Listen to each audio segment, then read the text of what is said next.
on a query can be very expensive. So the word to the wise is be specific, be targeted, talk to your customers. They're the people that you should aim your ad at, not Google.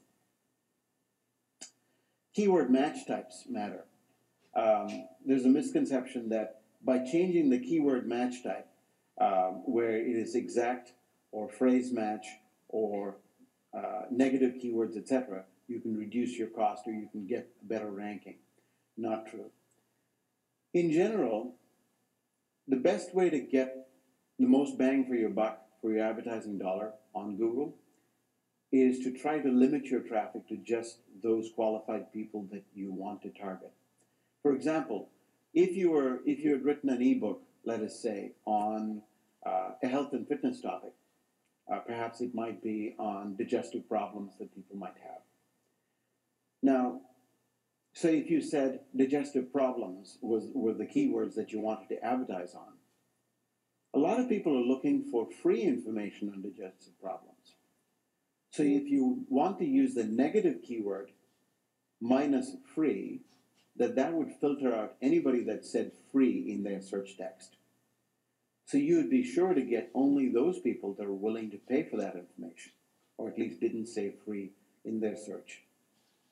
So using negative keywords is to make sure that the traffic coming to your site is really just the people that you want. Because otherwise, you could get a huge amount of traffic, and it's costing you a lot of money because they're clicking on your ad, but they're not buying. So your conversion rates go down, and it's expensive. So using negative keywords, all those people that are looking for this particular thing, I don't want. So free could be one of those things. Excuse me. And ad position matters. People think that just because an ad is up on top, then that's going to make all the difference.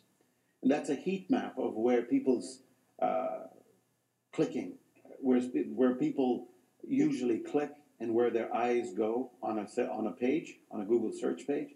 And you notice that the top left-hand corner is where all the attention is. So people try to pay a lot of money to be there.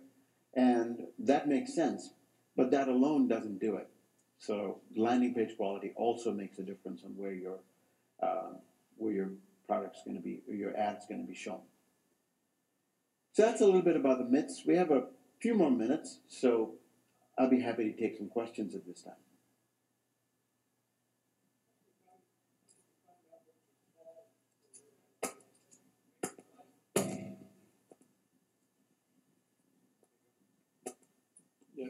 Curious how you can find out what your quality score is on your website. In general, if Google generally doesn't disclose quality score in a public fashion for your site, but a good way to determine what the quality score is if your traffic drops off dramatically. If it's been at a particular level and then it drops off, then looking at the extent to which it has dropped off can get you a clue. If you have an account manager at Google that you work with, you can ask them. They will often tell you. But Google, unfortunately, doesn't make it easy for people, just a regular, everyday website owner to figure out what their quality score is. So if you have somebody at Google that you're working with or your account team, that's one way to do it. With respect to landing page, the way I interpret landing page is one single page. But is it not true they actually look at the whole website? They do. They do, okay. They do. But the landing page quality score is determined by the page on which a visitor would land. So that is the most important. The gateway page is really the most important of the entire website. But they do look beyond that. Their bots spider the entire site. Yes. I'll repeat the question. I'll save you the trouble of running up here. Sure.